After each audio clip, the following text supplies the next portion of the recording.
అందరికీ నమస్కారం. ఓం divine nine ఛానల్కి స్వాగతం.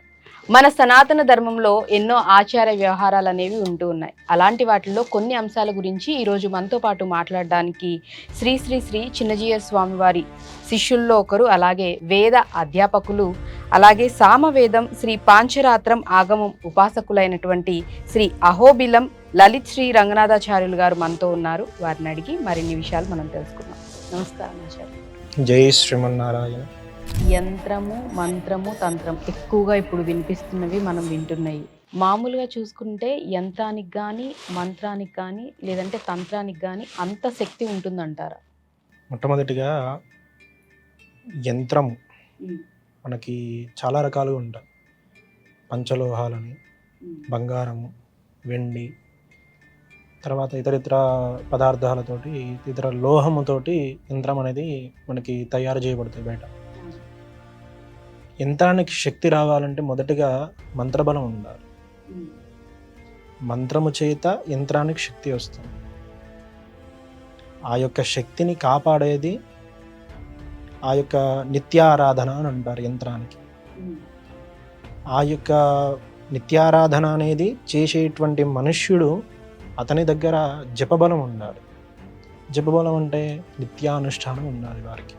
నిత్యానుష్ఠానం లేకపోతే మీరు ఎంత చేసినా, ఎంత తపస్సు చేసినా కూడా వ్యర్థమే, అది ప్రయోజనం ఏది, ఏం ప్రయోజనం ఉండదు అక్కడ. మొదటిగా ఆ యొక్క మనిషిలో అనుష్ఠాన బలం ఉండి, గాయత్రి ఉపాసకులు అయి ఉండేటువంటి బ్రాహ్మణులు కానీ ఎవరైనా సరే కానీ ఆ యొక్క మంత్రోచ్చారణ చేస్తే ఆ మంత్రం వలన యంత్రానికి శక్తి వస్తుంది.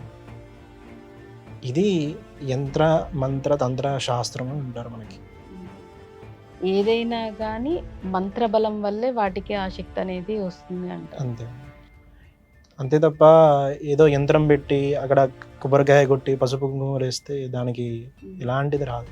యంత్రం ఎలా అయితే ఉంటుందో మంత్రము చేతనే దానికి శక్తి అనేది వస్తుంది. యంత్ర బలము అంటారు దాన్ని. ఇంట్లో తీసుకొచ్చి గోడకి యంత్రం పెట్టుకుంటా ఇక్కడ అయ్యగారు ఇచ్చాడంటే యంత్రం పెట్టుకున్నంత మాత్రాన మీకు అంత సర్దిపోతుంది అక్కడ. అంటే ఎక్కువ చాలా మంది కూడా అవే నమ్ముతున్నారు కూడా. మీరు మీ ఇంట్లో సమస్యలు ఉన్నాయి అయితే ఈ యంత్రాన్ని తీసుకొచ్చి మీ మెయిన్ అంటే సింహద్వారం ఉంటుంది కదా, దాని ముందు పెట్టుకోండి, లేకపోతే ఇంట్లో పెట్టుకోండి. కొన్ని యంత్రాలు అయితే తీసుకువెళ్ళి మీ బీరువాల్లో పెట్టుకోండి, ధనలాభం అంటే ధనం బాగా వృద్ధి చెందుతుంది, సమస్యలు ఏమన్నా తొలగిపోతాయని చెప్తూ ఉంటున్నారు. ఒకటి ఏదైతే యంత్రము, మనకి చాలా రకాల యంత్రాలు ఉంటాయి, ఒక రకమని కాదు, ఎన్నో యంత్రాలు ఉంటాయి.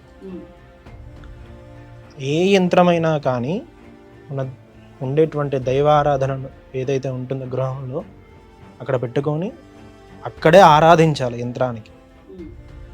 లేదు నరదిష్టికని చాలా ఉన్నాయి యంత్రాలు, లేవని కాదు, అది గుమ్మం ముందు పెట్టుకుంటారు, అక్కడ కూడా నిత్యారాధన చెయ్యాలి యంత్రానికి. ఏదో పెట్టుకున్నామంటే పెట్టుకున్నామన్నట్టుగా వదిలిపెట్టద్దు.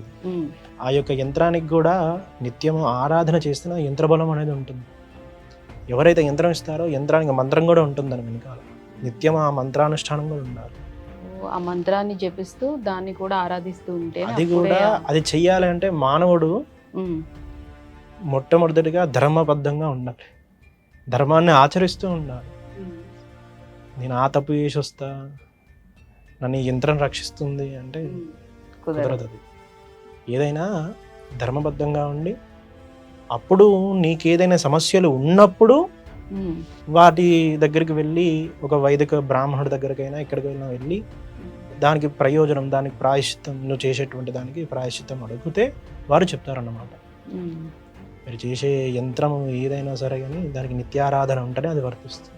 ఆ ఆరాధన ఎలా చేయాలనేది కూడా మీరు ప్రశ్నించే అధికారం మీకు ఉంటుంది. తెలుసుకోవాలి. ఆ బ్రాహ్మణుడు ఎవరైతే ఇస్తారో వారి దగ్గరికి వెళ్ళి ఈ యంత్రం ఇస్తున్నారు, దీనికి ఎలా రేపు పొద్దున చెయ్యాలని తెలుసుకుని చేస్తే దాని ఫలితం మీకు ఉంటుంది.